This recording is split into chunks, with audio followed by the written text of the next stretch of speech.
Nous sommes arrivés à la 9e lettre, qui est la lettre tête. Voilà. Et je me suis posé, avant de commencer directement le cours, je me suis posé une question à laquelle les hébraïsants n'ont pas à répondre. Est-ce que vous vous souvenez des règles qui régissent l'emploi du taf et du tête? Non, pas du tout. Les têtes, c'est pour les mots qui sont francisés. Non, en loisite, c'est-à-dire, je précise ma question dans les mots étrangers. Voilà. Quelle est la loi grammaticale ou linguistique ou philologique qui régit l'emploi du tête ou du taf et surtout, je finis ma question, les exceptions. Ceux qui ne se souviennent pas des exceptions ne peuvent pas répondre à cette question. Donc, qui répond à cette question? Je dis autobus, ou téléphone. En quel? Et c'est avec un taf ou un tête? Un tête, bien fait. Autrement dit, la règle générale veut que les mots en loisite et non pas en français. Les mots loisite, ça veut dire la chaune, voilà, Zara, Haute Zara, la chaune Zar. Loisite, c'est la chaune Zar. Langues étrangères. Je fais exprès de prononcer les Z. Les langues étrangères, que ce soit le français, l'anglais, ou le chinois, ou le ce que vous voulez, effectivement, la règle.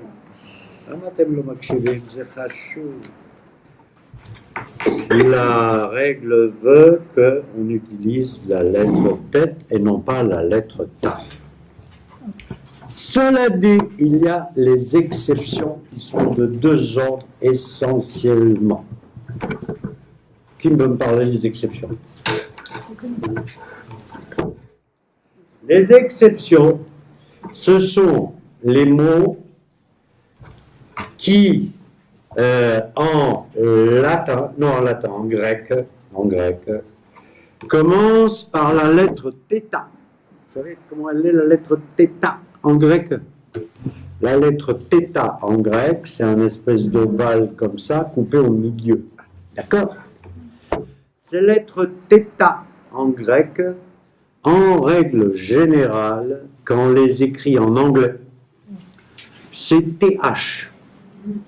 Therapy, par exemple. Hein? On ne dit pas thérapie, enfin thérapie en français, mais en anglais on dit therapy. Therapy. Non, j'ai pas fini, tu n'as pas de questions à me poser pour l'instant. Hein? Orthodoxe, au lieu de dire orthodoxe, orthodoxe. En anglais, ça s'écrit TH. TH. En français. Bon. Mammouth. En français, ça se dit mammouth. Mais en anglais, ça se dit mammouth. TH. OK? Voilà. Theory. La théorie. Theory. TH. Theory. Therapy. Tous ces mots-là, et il y en a beaucoup, eh bien, l'exception fait qu'ils sont écrits avec un taf. Hein? Voilà le chidouche que je vous donne et que vous devriez tous connaître. Je détaille. Par exemple, orthodoxie, orthodoxe, ça aurait dû être écrit avec un tête. Et c'est écrit avec un taf. D'accord? Orthopédique. En anglais, on dit orthopédique. C'est écrit avec un taf. Anthropologie, c'est un taf. Alors qu'on aurait pu penser que c'est un tête. D'accord? Mammouth, je vous l'ai dit. Marathon. marathon en français. Marathon, si tu lis en anglais, c'est marathon. Ça s'écrit avec un taf. D'accord? Vous ne saviez pas ça? Non. Alors, il ne s'agit pas uniquement de l'anglais. C'est un moyen mnémotechnique pour savoir qu'effectivement, la lettre θ en grec, au fil des années, lorsqu'elle s'est traduite en anglais ou en d'autres langues anglo-saxonnes, c'est pas le T, c'est le th, c'est TH. Donc, cela vous apprend qu'il y a beaucoup d'exceptions à cette règle qui veut que les mots en loazite soient écrites toutes avec un tête. Tous les mots qui se disent, par exemple, en anglais, quoi, hein, en anglais ou en français, ou voilà, par exemple, mystère, d'accord? Mystère. Ok. Mystère, c'est un mot qui ressemble étrangement à un mot en hébreu. En hébreu, on dit mystorine. D'accord. Il y a la règle. La règle, encore une fois, c'est qu'en loisite, tous les mots en loisite, ils disent que, eh bien, on les écrit avec un tête. Exception, ceux qui se disent en anglais TH. D'accord? Plus ceux qui ressemblent étrangement à l'hébreu ou qui sont tirés de l'hébreu, ils se disent aussi, ils s'écrivent aussi avec un tav. Ok? Alors, il y a un exemple très sympathique que j'ai trouvé sur un site.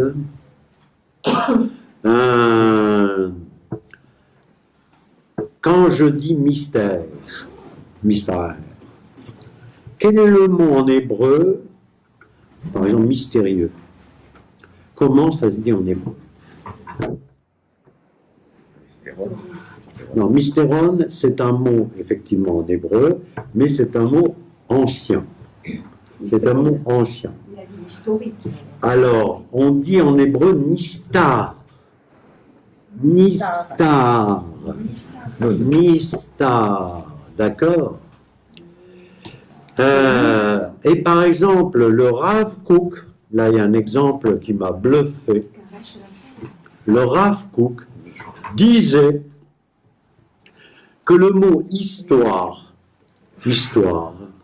en fait, il prononçait le mot histoire, il appelait ça Estheria, le secret de Dieu. Esther, hein? Pratiquement comme Esther, sauf que ça s'écrit ça avec un L. Donc il avait l'habitude d'écrire histoire Estheria, c'est-à-dire le secret de Dieu. Ce qui renvoie sur un concept philosophique extrêmement puissant. Ça veut dire que l'histoire, telle qu'on la voit défiler comme ça de nos jours, en fait, elle n'est connue que de Dieu. Surtout l'histoire à venir, hein. L'histoire passée, on la connaît, hein. Bon. Mais l'histoire à venir, c'est-à-dire le futur, hein, Rav Kook disait, il faut dire Estheria, c'est-à-dire le secret, Esther, Seter. La racine, c'est Seter. Samer, Taf, Resh. D'accord? Seter, Samer, Taf, Resh. Seter, ce qui est caché. D'accord? Ce qui est caché. Eh bien, il n'y a que Hachem qui sait ce qui est caché. D'accord? Et ça, c'est quelque chose que, personnellement, je trouve extrêmement fort. Alors, il y a d'autres contre-exemples, mais je ne vais pas vous casser la tête. je ne vais pas vous casser la tête avec ça. Il y a des tas d'autres règles. Si ça vous intéresse, je vous enverrai le site. Et ce site, en fait, c'est le site de l'étymologie, comment il s'appelle ce site? Academia Lelashon Ivrit, l'Académie pour la langue hébraïque. Et vous tapez un mot et il vous donne l'histoire du mot. C'est un truc... Oui, ça s'appelle l'Académie pour la langue hébraïque et en hébreu Academia Lelashon Ivrit, à Ivrit. C'est très très bien. Lelashon Ivrit.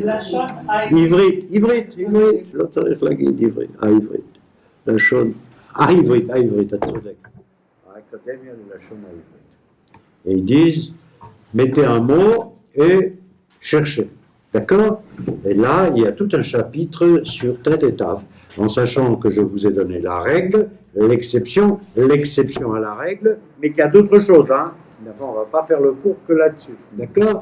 Mais j'ai pensé que ce ne serait pas inintéressant que vous et nos chers auditeurs l'écoutent dans un autre sens. En hébreu, je ne sais pas si vous avez remarqué ou pas, je ne vais pas vous donner la raison pour l'instant, mais j'espère, les Hachem, je vous la donnerai tout à l'heure. Il y a assez peu de mots qui commencent par tête. Est-ce que vous avez remarqué ça? Oui. Hein? Oui. La lettre tête est une lettre rare. D'accord? C'est une lettre rare. Mais ce n'est pas pour ça que les créateurs de l'hébreu moderne ont décidé que la plupart des mots de l'oasit seraient écrits avec un tête. C'est pas pour ça que Ben Yehuda a dit ça. Ben Yehuda a dit ça en partant encore une fois du grec, en disant le theta, hein, tous les mots qui dérivent du theta, eh bien, c'est therapy, d'accord? Eh bien, ça sera l'exception à la lettre tête et on écrira tav. Mais tous les autres mots en général, hein, seront écrits avec un tête. C'est un choix qui a été fait, et c'est un choix qui a été fait, si nous voulons être un peu plus précis. Pourquoi? Parce que les fondateurs de l'hébreu moderne avaient au départ un choix fait. Le choix était lequel? Était soit on se lance avec l'accent en Israël, hein, au début du 19e siècle ou même avant, soit on utilise l'accent ashkénaze pour dire l'hébreu moderne, soit on utilise l'accent séfarade qui était essentiellement parlé par les rabbins de Tzfat et de Jérusalem, qui parlaient hébreu comme les séfarades, et les Edot Teiman, les Edot du Yémen, qui savaient, en disant le mot, ils savaient tout de suite, ou nous savions tout de suite, si c'était un taf ou un tête. D'accord? Et ça continue de nos jours. D'accord? Donc ils ont dit, voilà, nous allons prendre le choix arbitraire de ne pas prononcer l'hébreu comme les ashkénazes, mais comme les séfarades. C'est un choix. Et pourtant, la quasi-totalité des fondateurs de l'hébreu moderne étaient ashkénazes et ils étaient absolument incapables, en parlant, de faire ressortir la différence entre le taf et le tête. Donc ils ont été, je trouve, extrêmement généreux et tolérants. Mais ils savaient très bien, et ça effectivement, c'est surtout grâce aux Yéménites, la Yéménite, quand il parle, tu sais si la lettre comporte un kaf ou un kouf. Ah ouais, mon gars. Même les Marocains, ils ne savent plus. D'accord? Il n'y a que qui savent. Voilà. Donc, ils n'ont pas été soumis à toutes les influences occidentales, puisqu'ils étaient dans leur bled là-bas à Sanaa ou ailleurs, et ils continuent à parler comme on parlait du temps du Melech Shlomo. D'accord? Voilà. Ou alors il y avait une autre exception que j'espérais que quelqu'un allait me la citer, c'est les Juifs de Djerba. Eh oui, les Juifs de Djerba étaient aussi des Juifs qui, selon la tradition, seraient arrivés avant le deuxième temple, puisqu'ils sont arrivés à la Griba, à la synagogue de Djerba, avec une pierre du temple. Ils auraient construit la Griba avec cette pierre, sur cette pierre-là. Et d'ailleurs, savez-vous, ou ne savez-vous point, qu'il y a eu des synagogues de brûlés et de profanés là, à Djerba, en Tunisie, dont la Griba, d'après ce que j'ai entendu. Ce matin, oui. Pas ce matin, quelques jours. Ce qui est, je vais vous dire, ce qui est quelque chose d'extrêmement grave pour les Juifs et pour les Arabes. Je comprends pas. Parce que depuis plus de 2000 ans, les Arabes étaient préposés à la défense de la Griba. C'est les Arabes qui gardaient la Griba. Parce que pour eux, exact, parce que pour eux, c'était Kadosh de chez Kadosh. La Griba, c'était Kadosh de chez Kadosh. C'était bien avant l'apparition de Mahomet. D'accord? Ok? Et manifestement, ils sont tellement cons qu'ils ont incendié. Oui. Griba a subi, enfin la Griba, non, Djerba, a subi quelques beaux pogroms, hein, mais malgré cela, il y avait des Juifs, pas très nombreux, hein, qui se sentaient en sécurité, puisqu'ils étaient très potes avec les Arabes. Et en particulier, ils étaient beaucoup autour de la Griba, etc. Il y avait toujours un rabbin de la Griba. Et manifestement, les temps ont changé. Donc, nous allons dire quelques mots sur la lettre tête, qui est une lettre très philosophique. Voilà.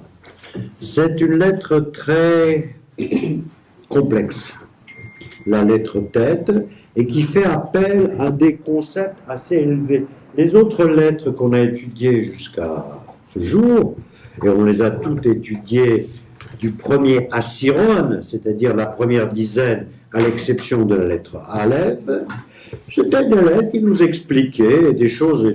D'ailleurs, on va commencer de la lettre tête en faisant une espèce de récapitulatif de l'enchaînement des lettres. Alors, là, on va pratiquement traduire. Peut-être qu'il faudra deux cours pour tête, peu importe. Alors, nous dit Rav Zamir, Aboré Echad, Aboré, il est un. Bara Bria, Bereshit Bara, d'accord? Bereshit Bara. Donc, Dieu, un, a créé ex nihilo, à partir de rien. Et cette création, elle est composée de halakim. Cette création par le bête, donc le 2, est créée de parties 1, 2. D'accord? Donc il a créé quelque chose qui se divise. Non seulement qui se divise, mais en même temps qui s'oppose. Parce que 0 s'oppose à 1 et 1 s'oppose à 0. D'accord? Donc, le Hachem 1 a créé la multiplication et la division, si vous voulez, hein, pour faire ça. D'accord?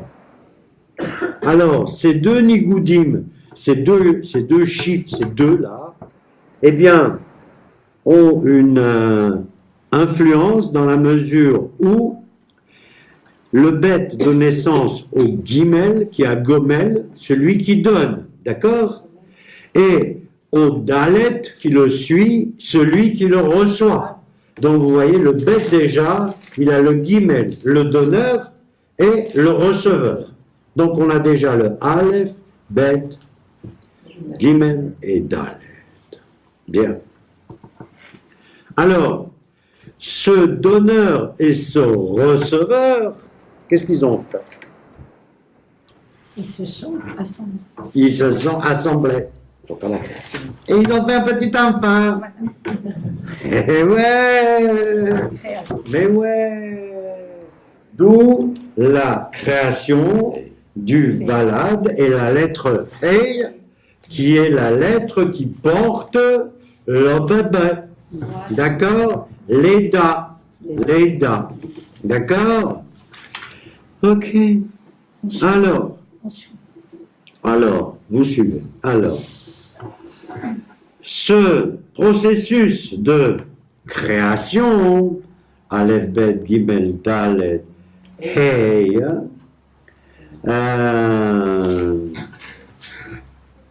Vav, Hey, Vav, qui est après le Hey, il s'est passé pendant 6 jours. D'accord? Il s'est passé pendant 6 jours. Donc, et le 6e jour, après le moment où le bébé est venu au monde, le monde était complet. D'accord? Le monde était complet.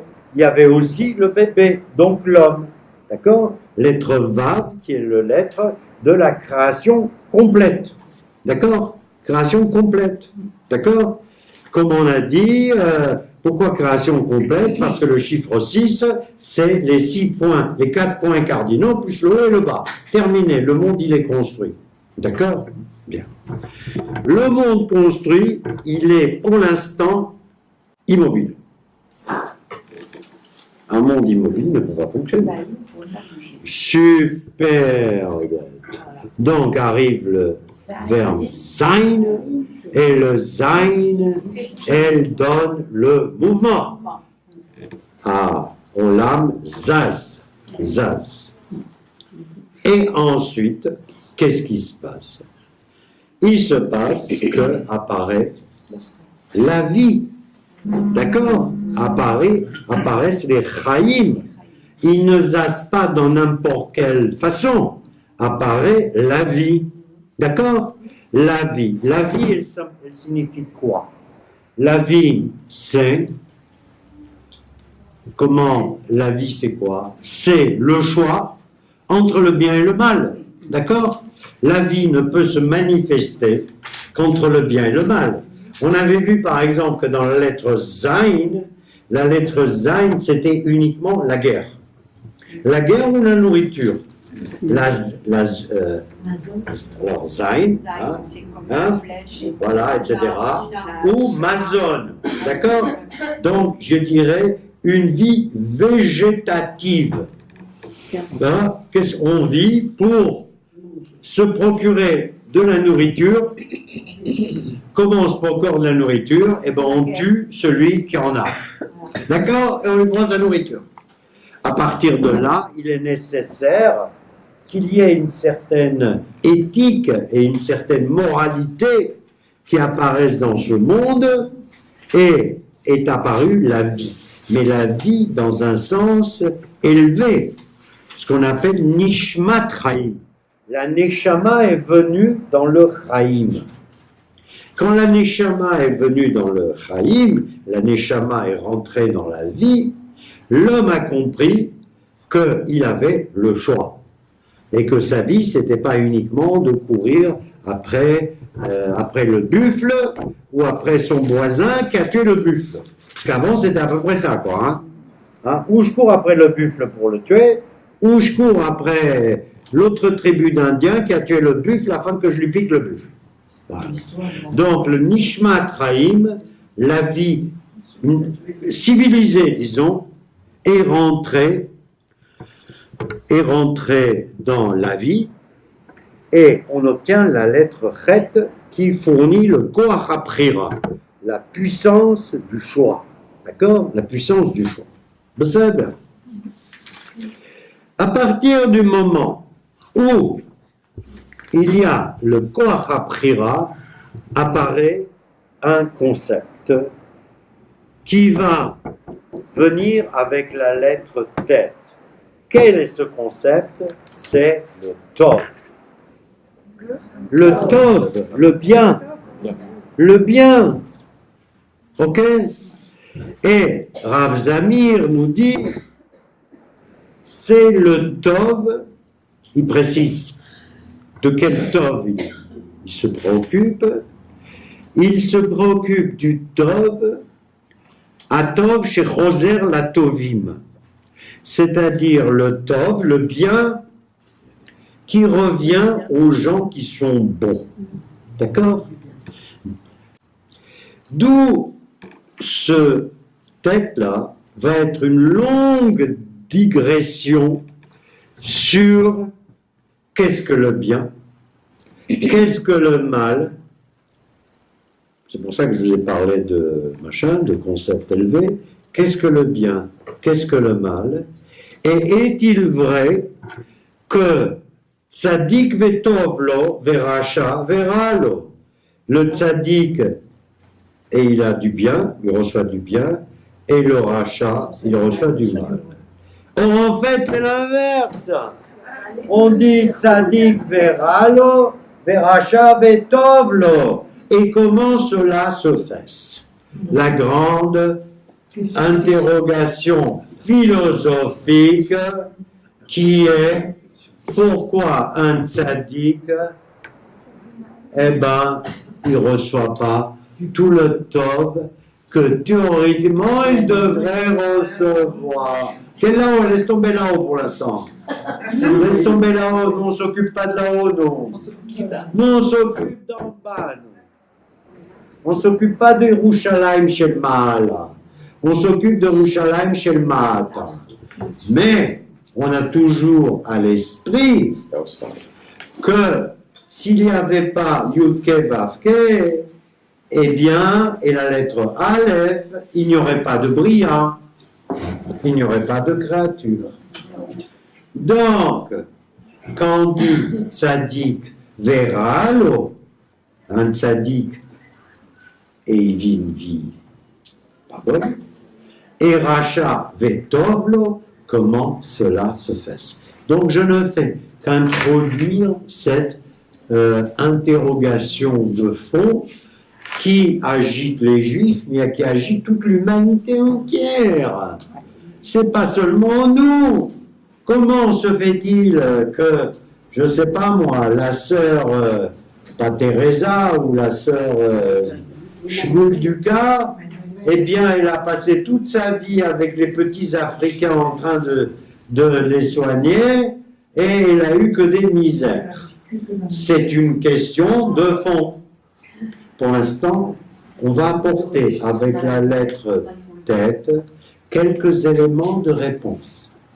Quelques-uns. Par contre, Rav Zamir Cohen, il nous dit, quand même, Atov, Roser, les Tovim, il commence ça comme ça. C'est-à-dire que, in fine, le Tov revient au bon, au juste, au tzadikim. Et si on lit attentivement ces mots, il ne dit pas Atov, Olech, les Tovim, il dit Atov, Roser, les Tovim. Il revient in fine, dans la mesure de Roser, il y a une notion de temps. C'est-à-dire, in fine, celui qui est Tov, le Tov, il reviendra. D'accord? Revenir, c'est qu'il avait déjà. Non. Ça veut dire qu'il a pu avoir une vie de merde, excusez-moi, hein, comme bon nombre d'exemples, hein, et que, in fine, il aura le Tov. Pour l'instant, on ne s'occupe ni quand, ni comment. Ni quand, ni comment. Si on aura le temps, on en parlera. Si on a le temps, on en parlera. Je fais une faute de français. Alors, premier concept, c'est ça. Atov, Roser, les Tzadik, la Tov. Et il y a un autre concept qui, d'après moi, est tout aussi important, bien que ce ne soit pas la vie de Rav Zamir, pour moi, c'est important. Et il dit, voilà, la lettre tête, elle symbolise Etrok Amachzoriyut Sheyesh Bateva. Ça veut dire quoi, ça? Chok Amachzoriyut Shebateva. La loi du retour et de la transformation qu'il y a dans la nature. C'est quoi la nature? La nature, on nous a appris, rien ne se perd, rien ne se perd. Tout se transforme. Tout se transforme. Donc, Teva, qui est un autre mot très puissant, comme le mot Tov, c'est avec un tête. Et ce n'est pas pour rien que Teva avec un tête, puisque c'est la lettre de la Marzoriut. Comment on traduit Marzoriut? Non, pas retour. Quelqu'un a trouvé un Renouvellement. Voilà, enfin, voilà, rien ne se perd, rien ne se perd. Sachant que, comment t'as dit? Recyclage. Recyclage, si tu veux. Voilà, appelons ça recyclage en termes modernes. Voilà, tout se recycle. Comment ça se dit en hébreu? En hébreu? Marzoriut. Marzoriut. Marzoriut, Marzor. Même chet. Marzoriut. Comment ça s'écrit tête? On va y venir. Tête, ça s'écrit tête, yud, tête.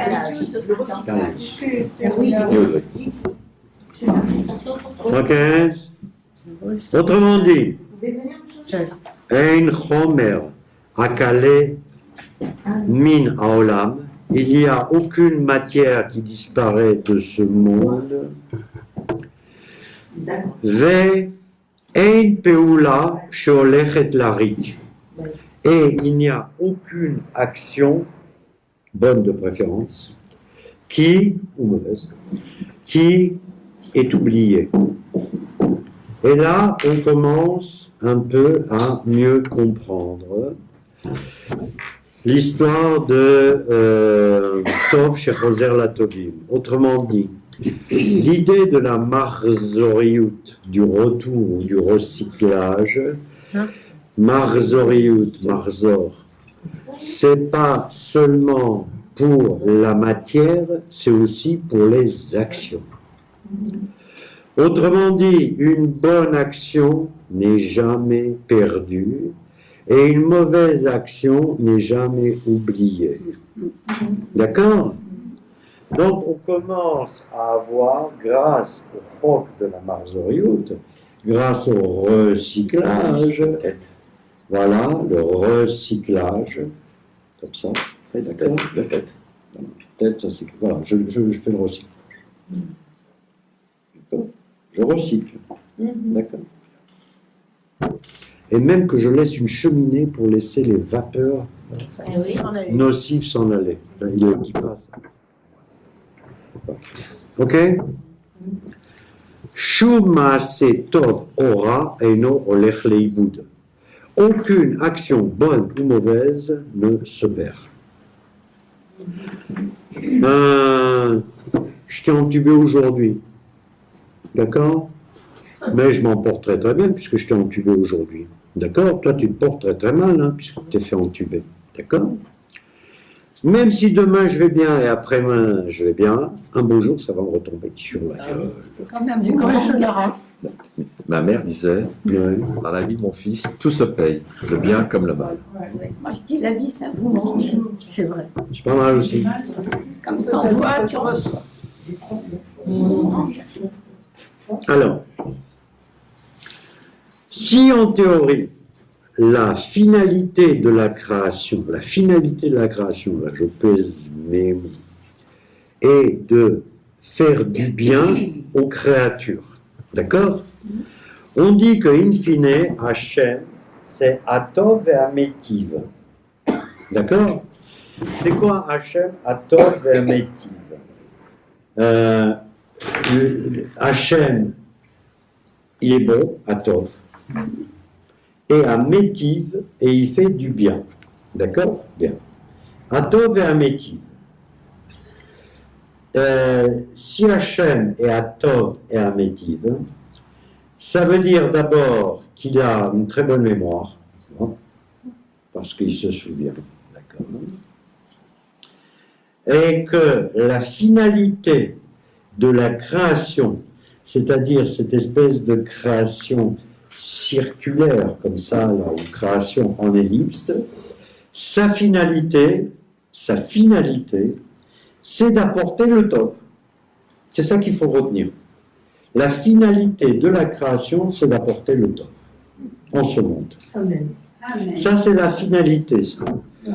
Que nous ne le voyons point. C'est vrai qu'on ne le voit pas. Hein? Que nous ne le voyons point. Bon, on n'est pas ni très intelligent, ni très imaginatif, ni très ceci, ni cela.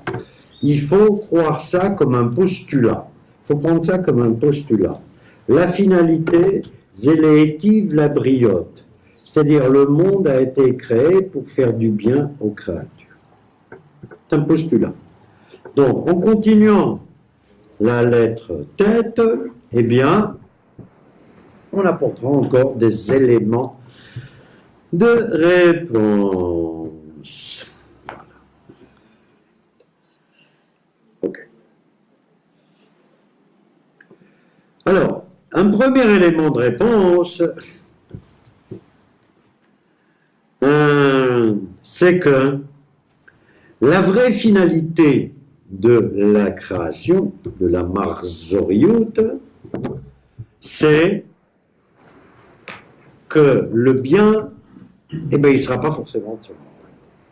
Ça sera dans le Olam Haba. Et comment on sait que ça sera dans le Olam Haba? Parce que un jour, si Dieu veut, si Dieu nous porte la force, nous allons étudier la lettre Yud. Et la lettre Yud, elle fait référence au Olam Haba. D'accord? Et il y en a qui disent, eh bien, j'ai pas eu de bien suprême dans le Olam Hazé. L'homme chané. Je serai placé à côté des tzadikim sur un strapontin au pied du trône céleste dans, je pas la peine de rigoler, c'est comme ça que c'est marqué dans le Tanakh, dans le Olam Haba. Il y en a même dans d'autres religions. Hein. Est-ce que les tzadikim, ça veut dire que leur récompense sera dans le monde futur? La réponse est non.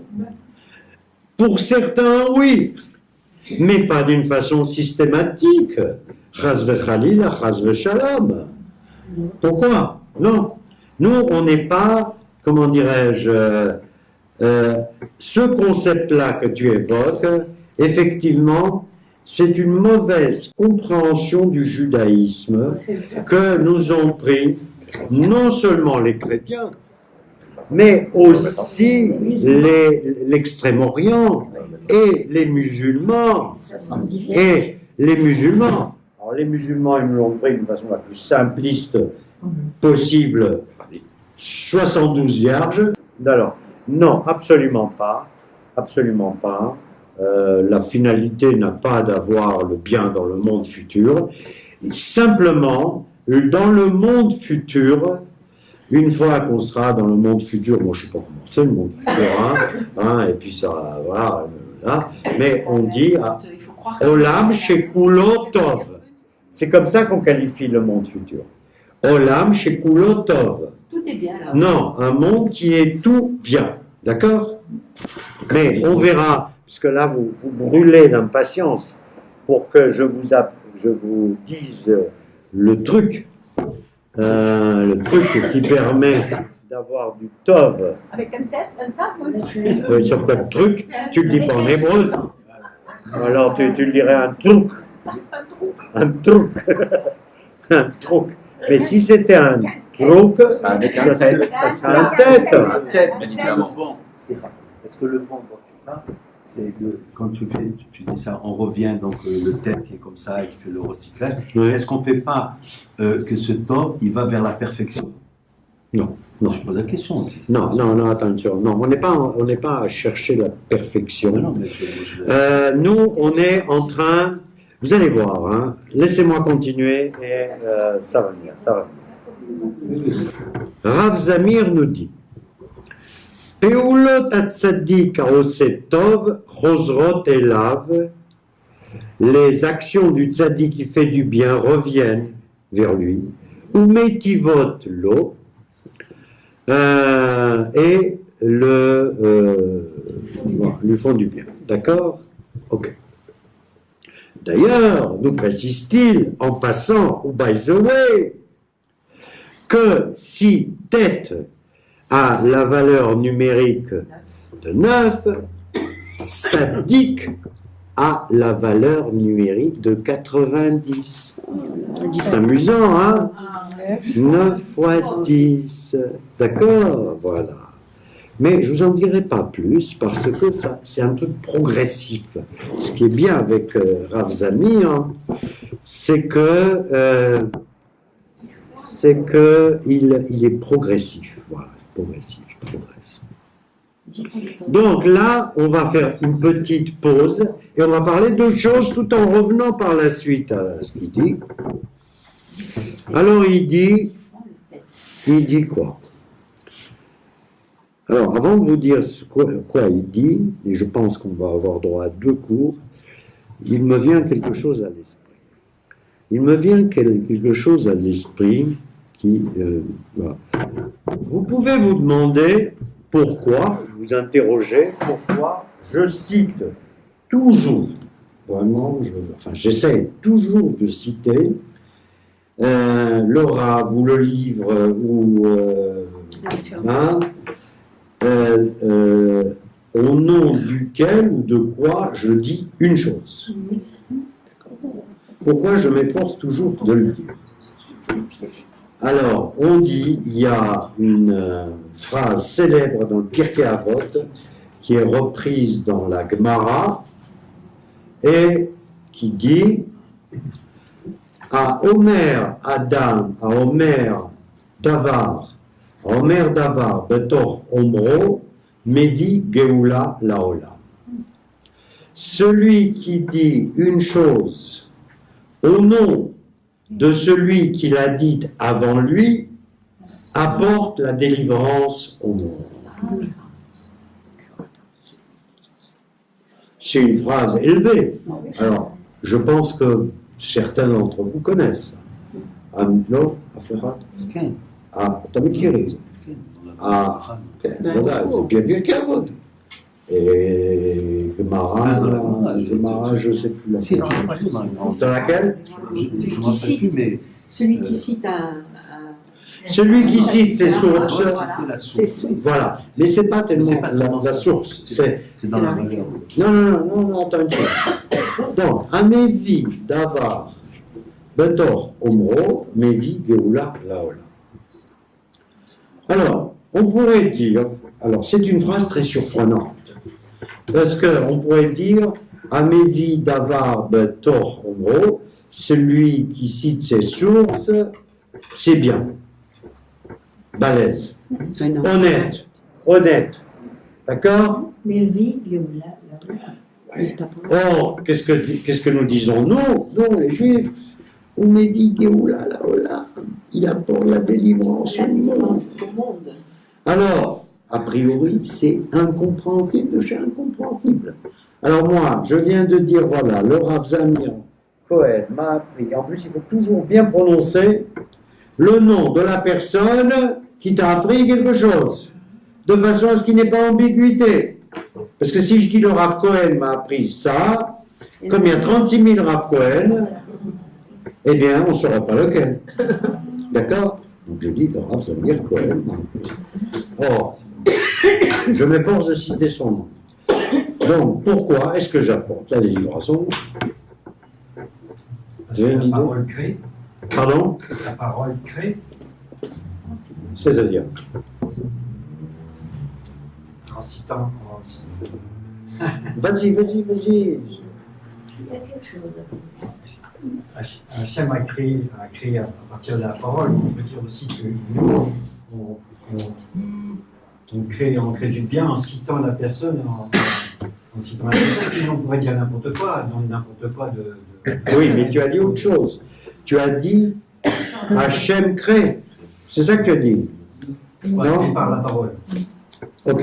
Alors, d'abord, oui, tu as raison. Tout a été dit par la parole. D'accord? Or, effectivement, là, tu tiens quelque chose, c'est que, in fine, quand tu cites l'auteur, et que l'auteur, donc l'auteur, qu'est-ce qu'il a fait? L'auteur, il a eu un chidouche. Ça, en général, ça se dit sur quelque chose qu'on a découvert comme ça. Voilà. Il y a un mec qui a pensé un jour à un truc qu'il n'avait jamais entendu de personne, et il l'a dit à ses élèves.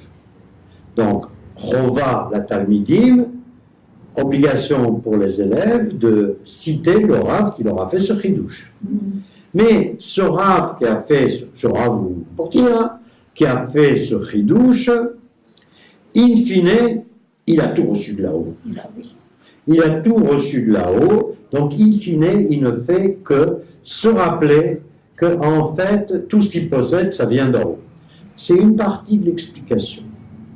Mais il y a une explication, d'abord, beaucoup plus historique là-dessus, et ça, je le dis parce que c'est important que vous le sachiez.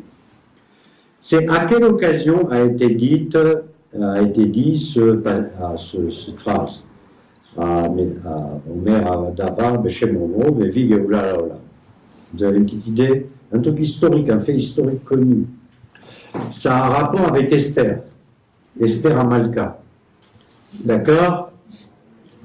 Esther, ou plutôt commençons comme ça. Mordechai a entendu une fois, tout le monde connaît ça.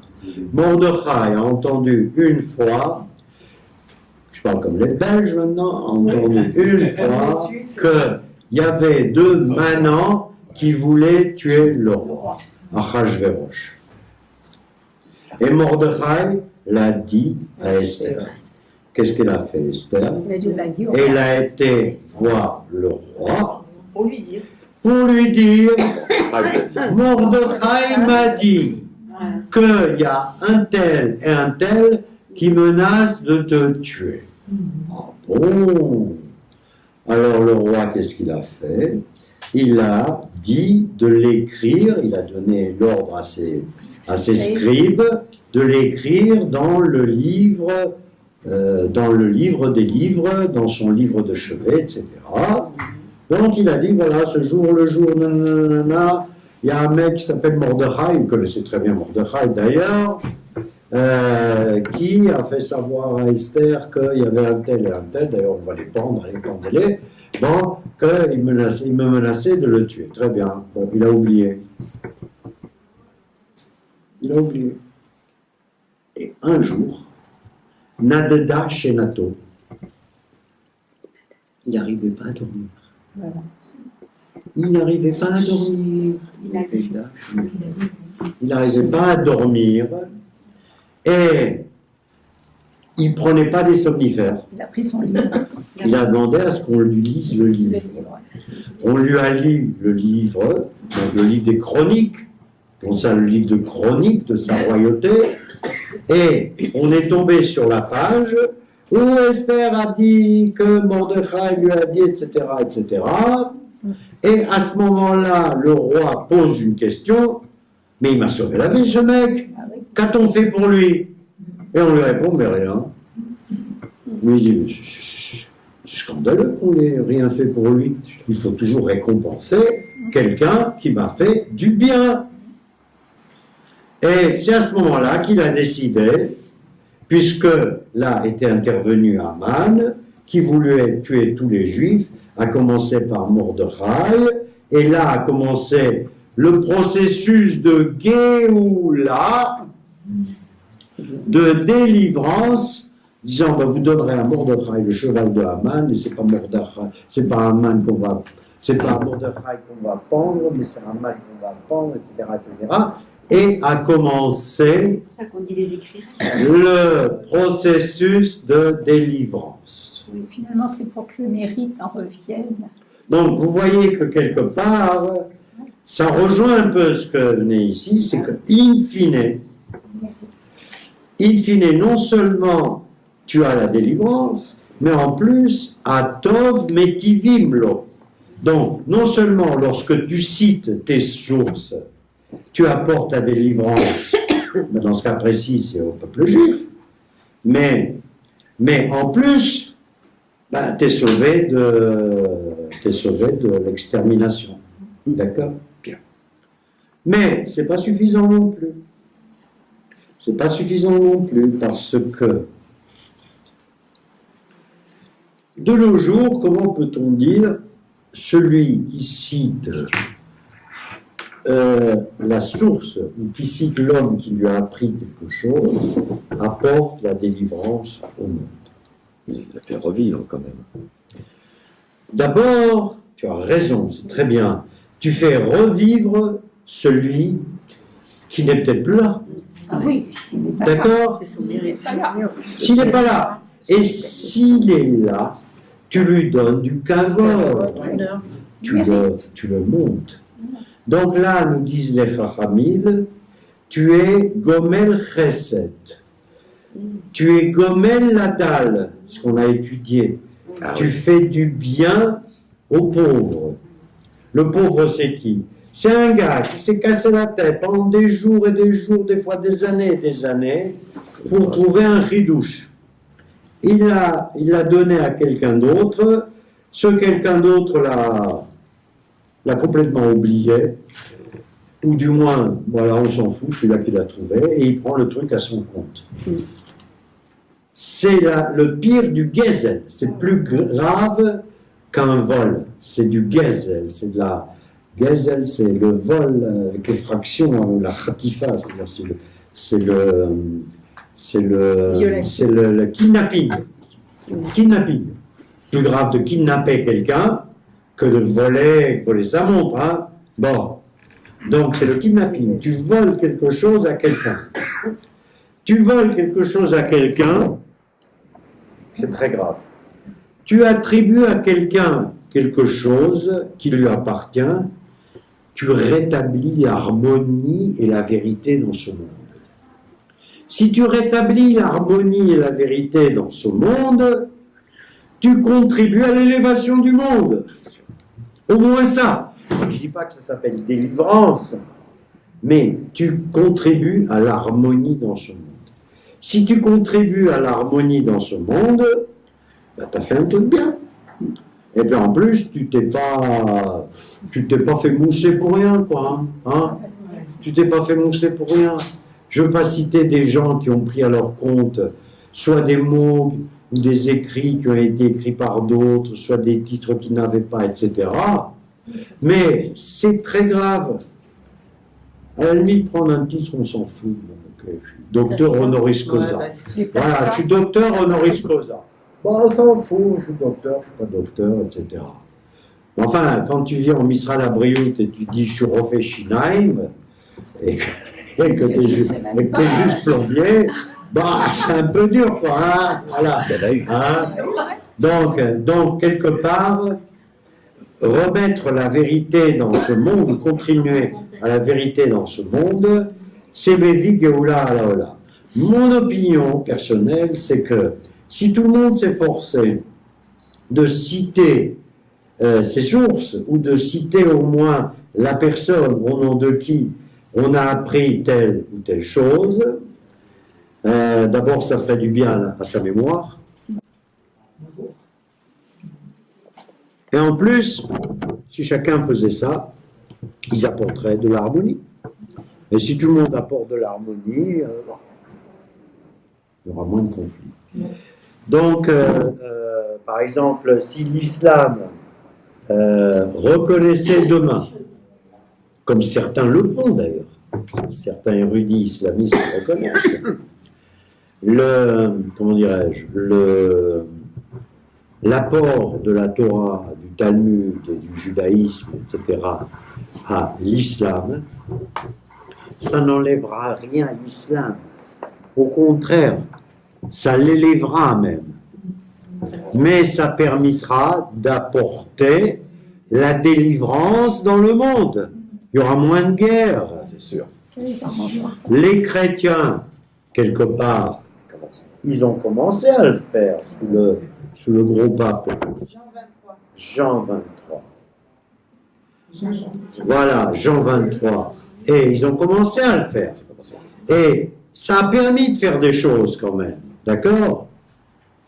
Si demain une sommité islamique reconnue le disait, le monde il sera délivré.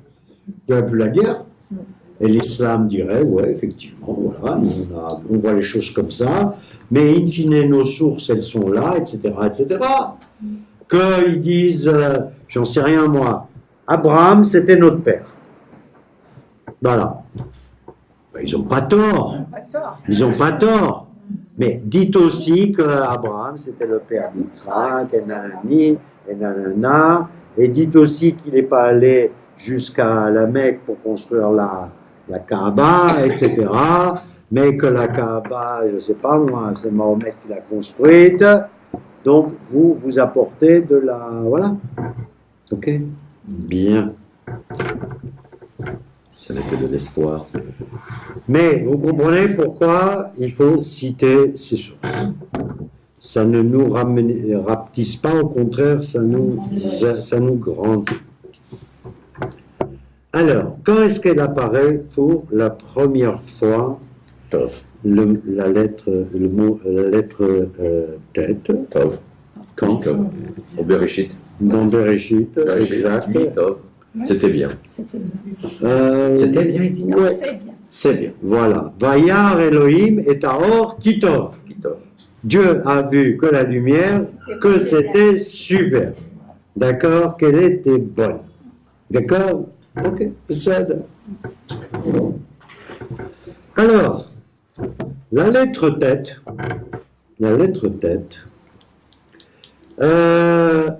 tête, donc il s'écrit tête, yud, tête, et non pas tête, c'est-à-dire tête, hein? Tête, c'est-à-dire quand je le dis, je devrais être capable de faire passer le yud qui est entre le premier tête et le deuxième tête. Or, je pense que je ne suis pas capable.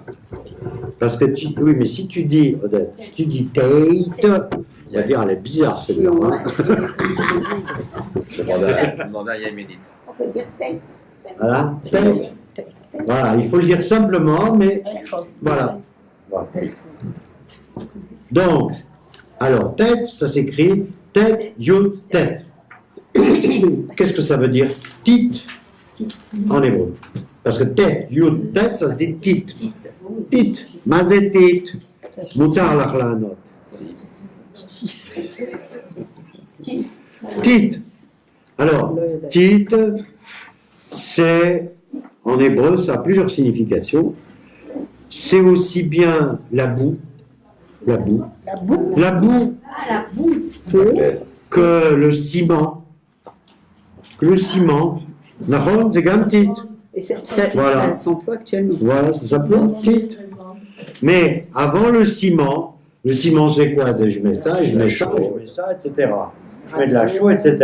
La boue, c'est quoi? C'est je mets de la terre et que je mets l'eau et puis il y a des trucs qui se mêlent, etc. Voilà. Ça fait, voilà, mais une espèce de... D'accord, c'est de l'argile. Hein, c'est de l'argile ou... Enfin, c'est pas forcément de l'argile d'ailleurs. C'est la terre, quoi. Hein. D'accord? Ok. Alors, Rav Zamir Cohen nous dit Ze'afar Allah Shemimenu Nivreu Anivraim. C'est la poussière mouillée, la poussière humide avec laquelle ont été créées les créatures. Tout ça. Tit, c'est quoi? C'est l'homme, il a pris un morceau, il a Adama. D'accord? Adam, il a Adama. Donc, dans le Bereshit, c'est pas cité quel genre d'Adama. On pourrait dire, est-ce qu'il a pris, je sais pas moi, Là, une pierre ceci, une pierre cela, c'est quoi, j'en sais rien. Bon, donc, la terre. Et là, il précise tit. Parce que, à la phare qui zekatouv, qui afar ata, ve'ela afar tachou.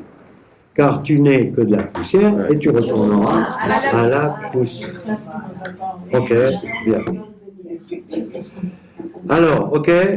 Alors, akol ba mina afar, ve'olech el afar. D'accord, bien. Autrement dit, on cause de quoi là en parlant de la lettre tête? Non, c'est pas ça. On nous parle du concept que je vous ai cité au début. Voilà, Hubert fait le geste. C'est la marzoriout, c'est le recyclage. On commence par de l'argile et on termine par de la... Une fois, C'est ça. Voilà. Quoi? une fois, on fait le cycle. Ben non, on fait une façon permanente. Ça veut dire qu'on revient. Évidemment. Ah oui. Ça, Là, ah mon vieux, oui. Mais, oui. Donc,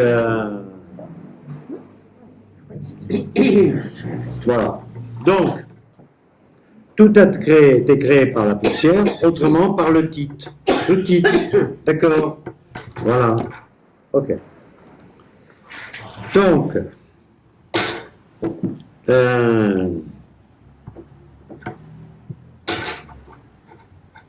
ok. Maintenant, c'est un peu dispersé, mais c'est pas grave.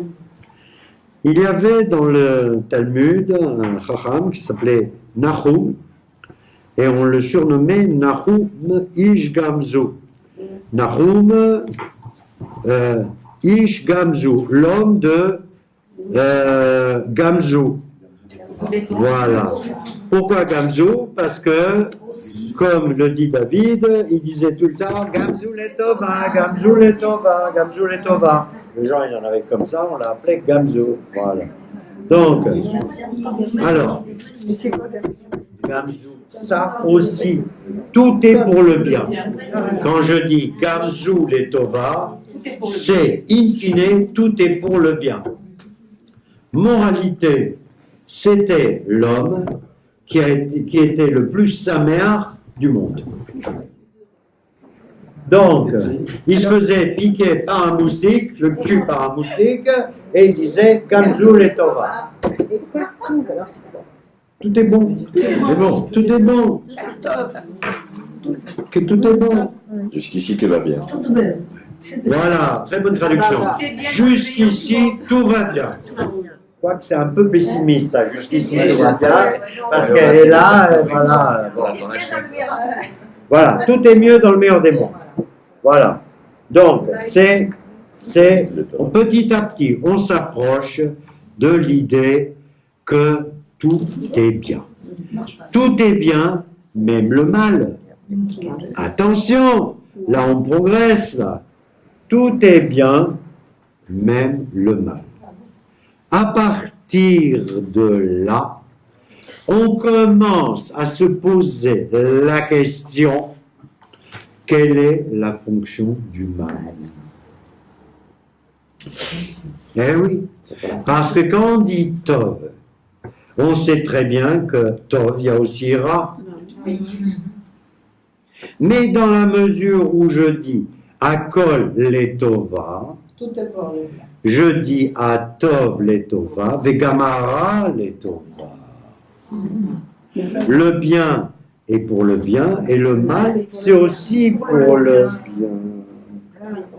D'accord. S'il n'y avait pas de mal, on n'apprécierait pas le mal. Alors là, je vais vous donner tout de suite une réponse. C'est un mal pour un bien. Voilà. Écoutez-moi. Une réponse là, comme ça. Lapidaire.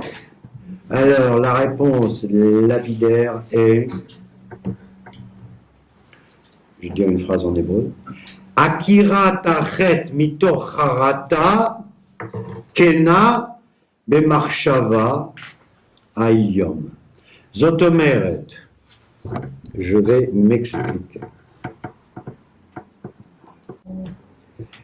tout celui qui répare ce ou là où il a fauté revient à son stade hanté, qui est le stade du Tov. Alors, on pourrait le dire de la même façon.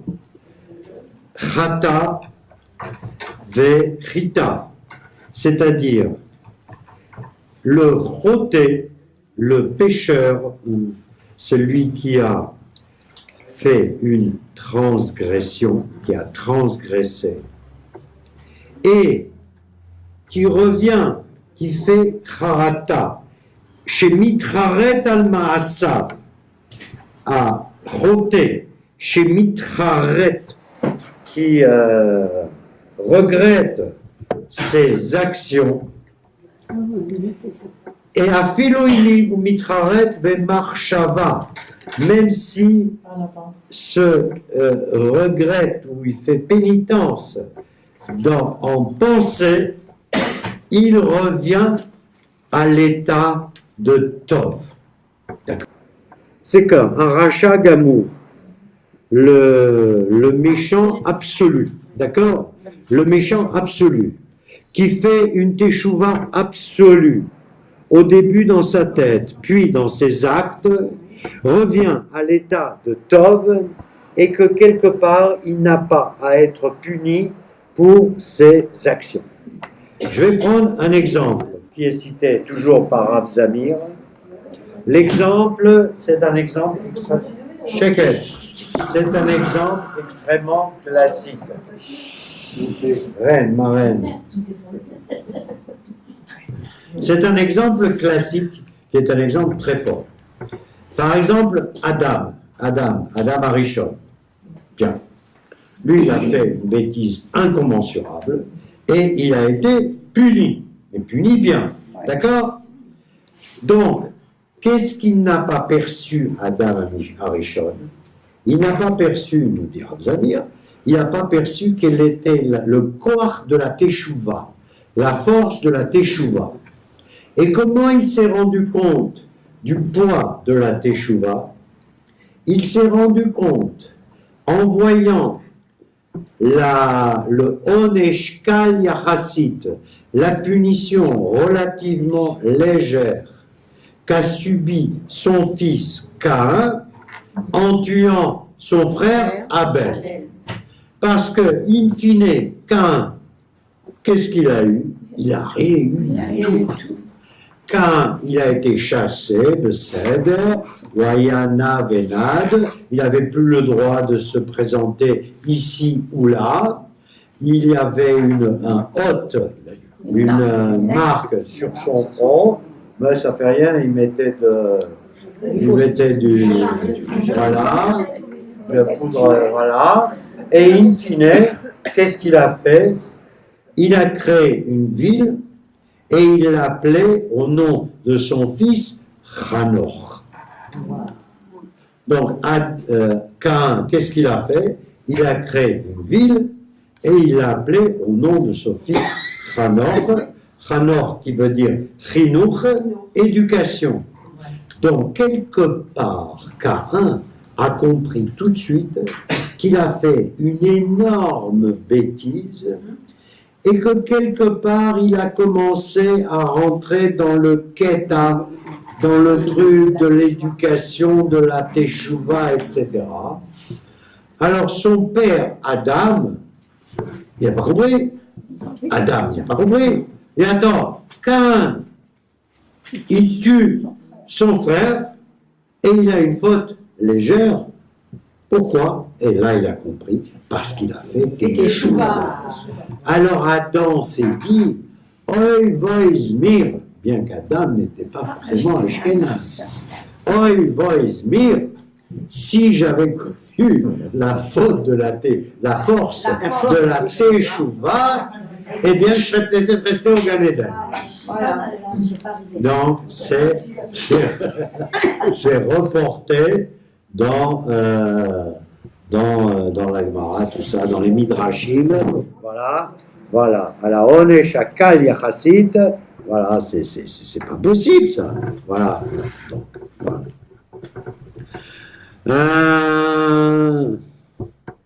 Kachi kocha shel teshuva, ou amar vani lo haiti yodea. Ça, c'est la force de la teshuva et je ne savais pas.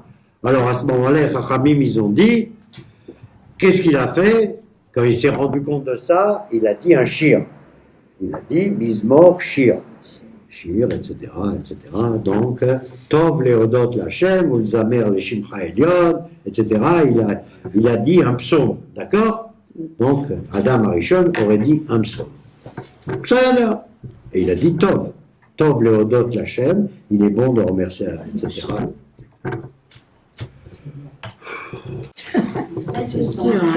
Alors, il faut se rendre compte, on n'a pas tout à fait fini, c'est que le mot chet, qui veut dire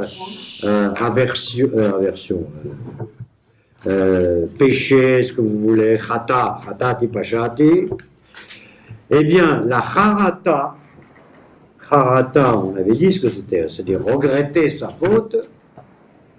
Charata comporte exactement, non pas exactement, comporte également la lettre tête. Or, on sait que la lettre tête, il faut...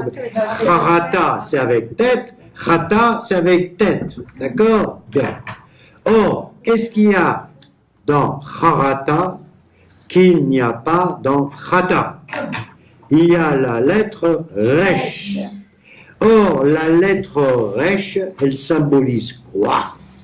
Elle symbolise le roche, la tête. C'est-à-dire que l'homme doit être capable, avec sa tête, de comprendre qu'il a fauté.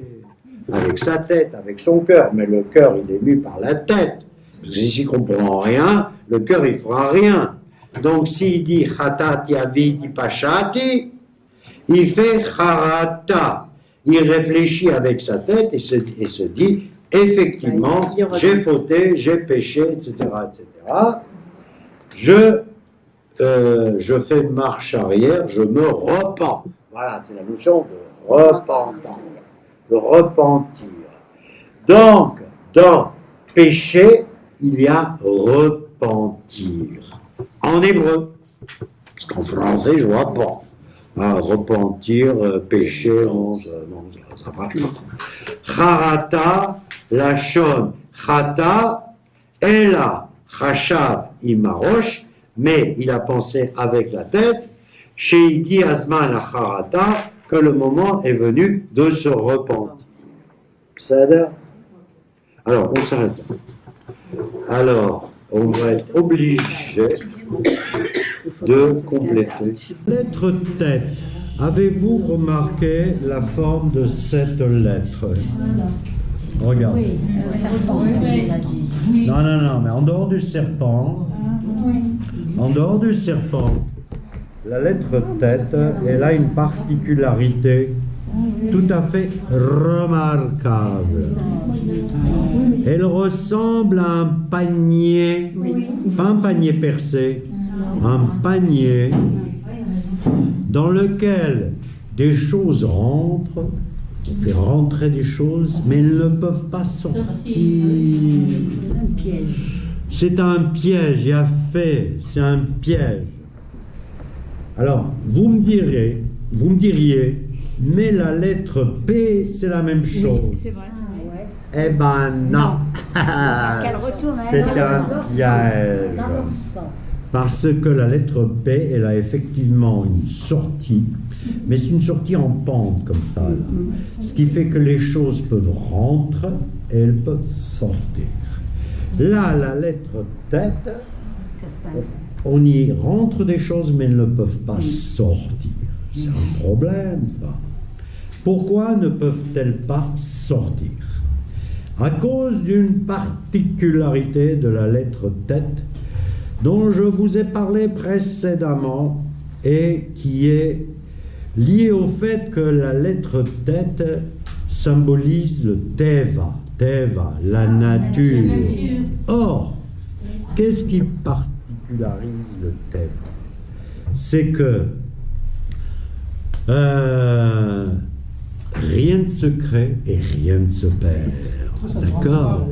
Tout se transforme. Donc il n'y a rien de neuf. On rentre des choses dans l'intérieur de la lettre tête. Ces choses subissent une évolution, une modification, ce que vous voulez, mais il n'y a rien de neuf sous le soleil ni dans la lettre tête. À partir du moment où ce qu'il y avait de neuf a été créé au moment de Bereshit, hein? C'est là où il y a eu la création Yesh Miraim. La matière a été révélée, fournie, et ensuite ce n'est jamais qu'un phénomène de transformation. Et rien ne peut changer. C'est la force de ce qu'on appelle Koach Hashimur. C'est la force des choses qui restent, Shimur, ce qui reste et qui ne se transforme pas. C'est une notion très très très intéressante, ça, et qui évidemment est spécifique à la lettre tête. La lettre tête également, comme nous l'avons vu sur cette photo, elle ressemble à un serpent. Un serpent. Nous allons Pourquoi un serpent? Pourquoi un serpent? Je vais te dire pourquoi. Parce qu'un serpent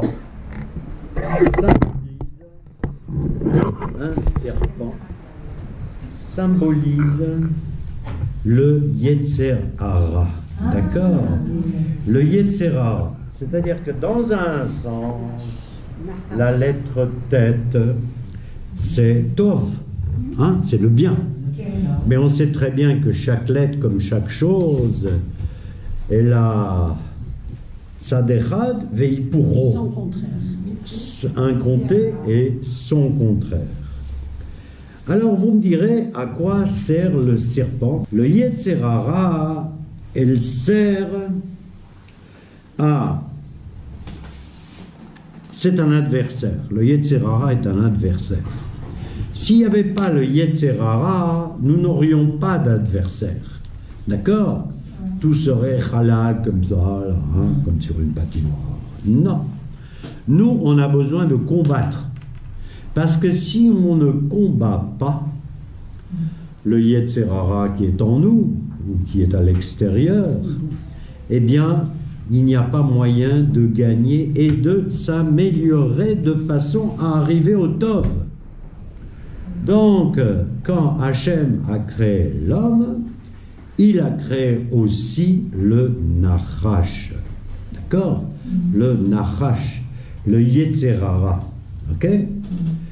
Et c'est amusant, j'y pense à l'instant, c'est que les animaux ont été créés bien plus longtemps, n'est-ce pas?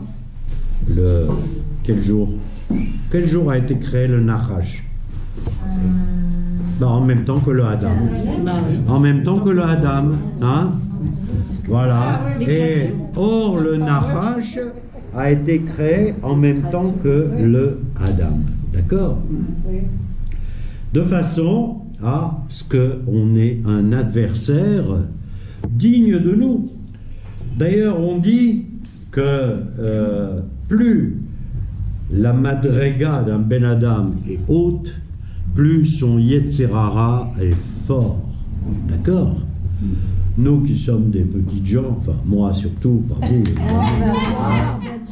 J'ai un petit Yetzer Hara, parce que bon, mais les Chachamim, les Tzadikim, voilà, tous les grands, ils ont un Yetzer Hara comme une montagne. Ok? Alors, ouais. Alors, c'est amusant parce que ce serpent-là, qui est vraiment est présent dès la création du monde, c'est à la fois le mal et l'antidote au mal. Comment le sait-on? Qu'a-t-on fait du serpent? Qu'ont fait les peuples du monde du serpent? Ils ont fait surtout le symbole de la pharmacie. Ah oui. D'accord? De la pharmacie. D'accord? Donc, tout ce qui est troufa, pharmacie, machin, etc., quand on veut voir une pharmacie dans beaucoup de pays du monde, on voit le serpent. D'où le sait-on à partir de notre Torah. Pourquoi il symbolise la pharmacie? Je vais te le dire. On dit Vayas Moshe Nachash Nechoshet Vayasimeu Alanes Vaya Im Nachash Inachach Anachash. C'est dur ça, Nachach Anachash. Pas Nachash Anachach, mais Nachach Anachash. Je vais vous traduire tout ça. Et Tish Veibit el Nachash Anachoshet Vechai. Qu'est-ce que ça veut dire ça? Ça veut dire que, vous savez que dans le désert, il y avait beaucoup de serpents.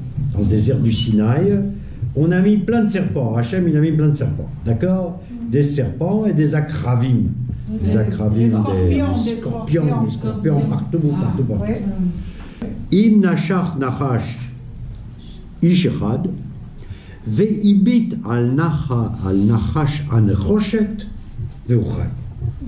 Ça vous dit rien, ça? Ça veut dire que Moshe est le premier à avoir créé un antidote sous forme d'un serpent en nechoshet, en bronze. D'accord? Et bronze, nechoshet. Et chaque homme qui était mordu ou chaque femme qui était mordue par le serpent, il lui suffisait de regarder ce nachash à nechoshet vechai, et il vivait. Donc, quelqu'un mordu par un serpent, il regardait le Nachash al-Nechoshet et il était guéri. Donc, vous voyez, la guérison qui traduit les médicaments qui sont vendus dans une pharmacie. D'où le caducée des médecins. Eh ben voilà. C'est pas grave, mais tu as parfaitement raison, parce que je n'ai pas prononcé le mot de caducée. Voilà. Or, ça s'appelle un caducée. Donc le premier caducée, c'est Moshe qui l'a créé. Il a placé un serpent sur une hauteur, un Ness.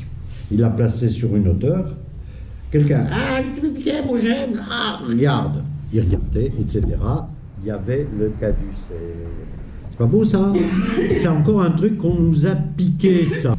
Alors c'est amusant parce que le hafar du serpent, c'est la même chose, ça me fait, j'y pense là, c'est la même chose que le tite. Vous vous souvenez, on a utilisé le mot tite. Le mot tite qui est l'argile, la poussière, le ciment. De nos jours on dit ciment, tite, d'accord? Le hafar pour le serpent, et le tite, disons l'argile, dont est né Adam, d'accord? Avec lequel Hachem, il a pris de l'argile, de la terre, etc., il a créé l'homme, d'accord? Et la malédiction du serpent, ça sera de se balader dans ce hafar, dans ce tite, dont sera créé l'homme. Donc raison de plus pour le mettre dans la lettre de tête. Ah, SECQFD. Ça, c'est aussi symbolisé par deux lettres qui comprennent toutes les deux, comme deux mots, je veux dire, qui comprennent en première lettre, la lettre tête, c'est Tum'a ve Tahara. Tum'a, d'accord? Qu'est-ce que c'est Tum'a? C'est l'impureté. Impureté. Tahara, c'est quoi? Les taher.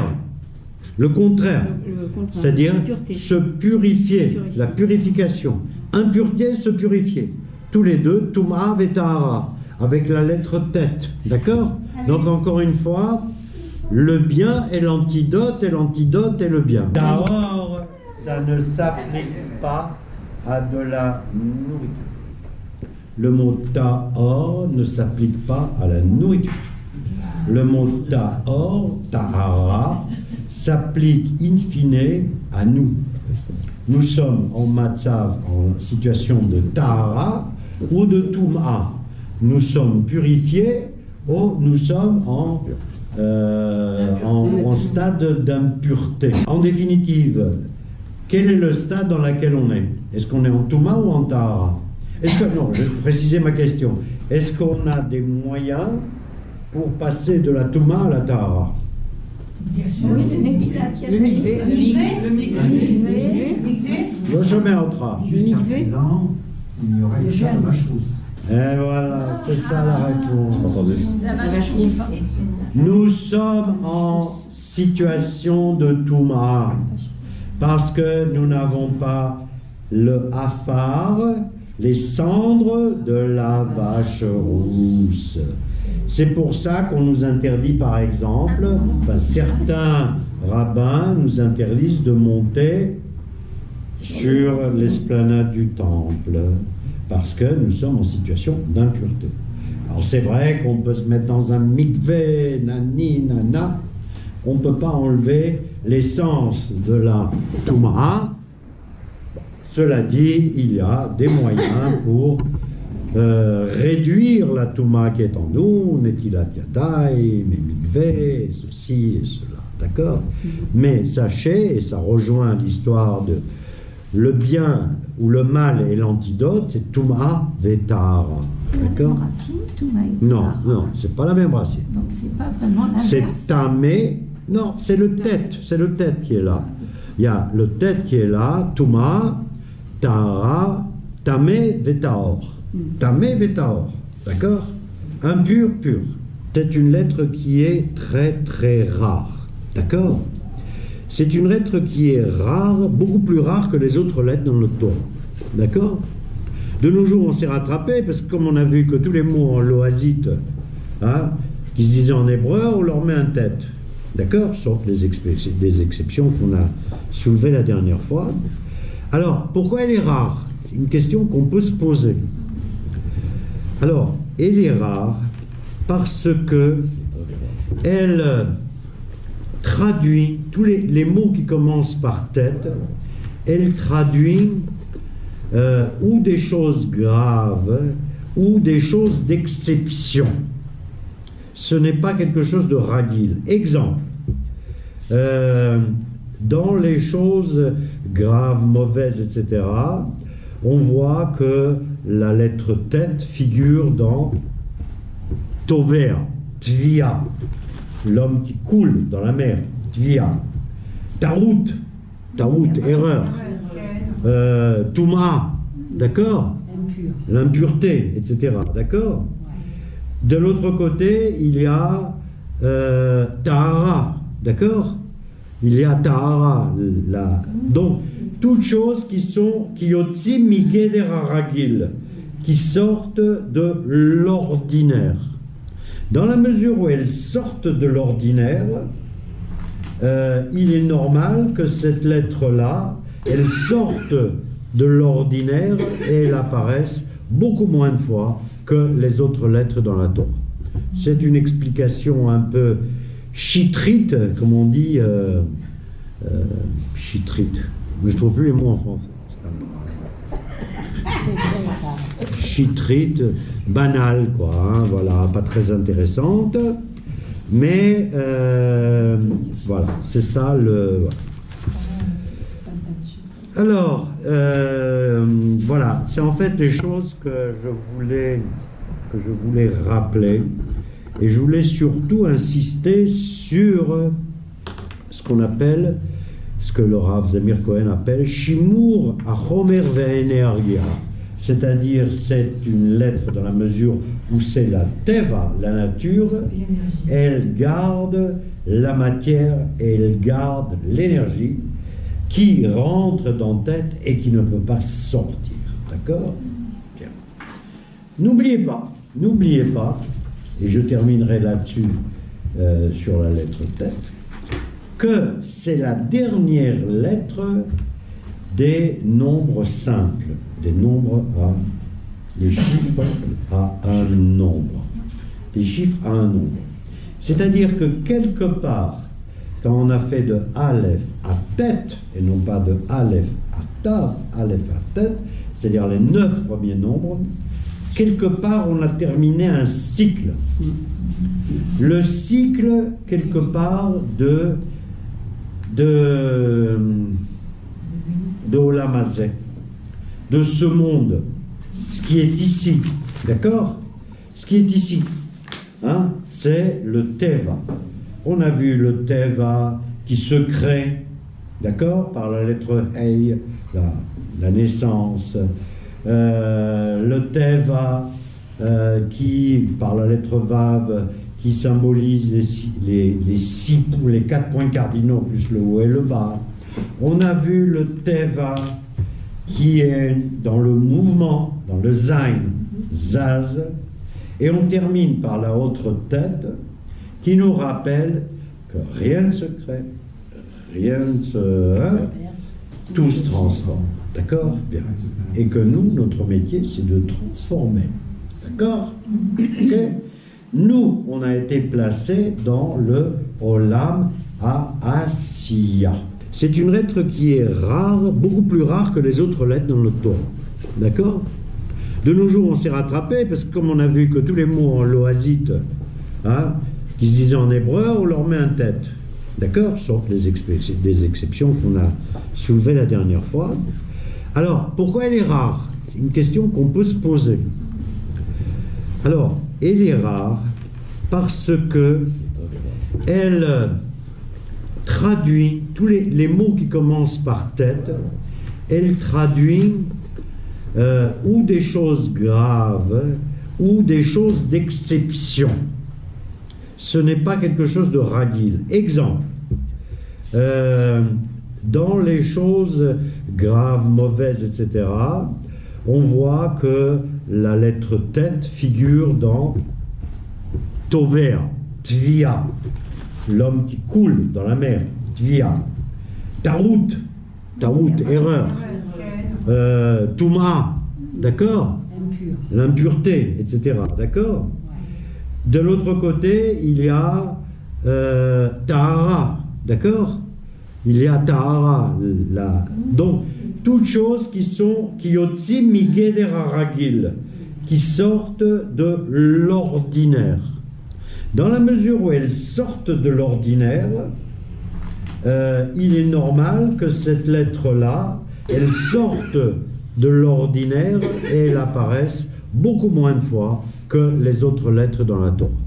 C'est une explication un peu chitrite, comme on dit, chitrite. Mais je ne trouve plus les mots en français. Chitrite, banale, quoi, hein, voilà, pas très intéressante, mais voilà, c'est ça le...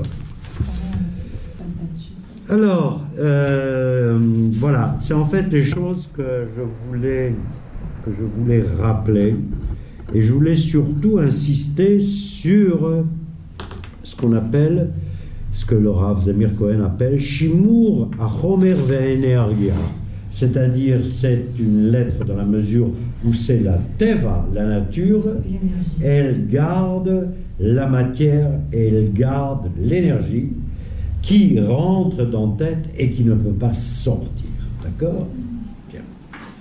N'oubliez pas, et je terminerai là-dessus sur la lettre tête, que c'est la dernière lettre des nombres simples, des nombres à, les chiffres à un nombre, des chiffres à un nombre. C'est-à-dire que quelque part, quand on a fait de Aleph à tête, et non pas de Aleph à Tav, Aleph à tête, c'est-à-dire les 9 premiers nombres, quelque part on a terminé un cycle. Le cycle, quelque part, de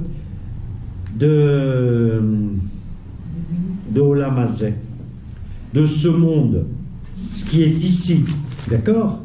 Ce qui est ici, hein, c'est le Teva. On a vu le Teva qui se crée, d'accord, par la lettre Hey, la naissance. Le Teva qui, par la lettre Vav, qui symbolise les 4 points cardinaux, plus le haut et le bas. On a vu le Teva qui est dans le mouvement, dans le Zain, Zaz, et on termine par la autre tête qui nous rappelle que rien ne se crée, rien ne se... Hein, tout se transforme. D'accord? Bien. Et que nous, notre métier, c'est de transformer. D'accord? Ok? Nous, on a été placés dans le Olam HaAsiya, dans le monde du faire.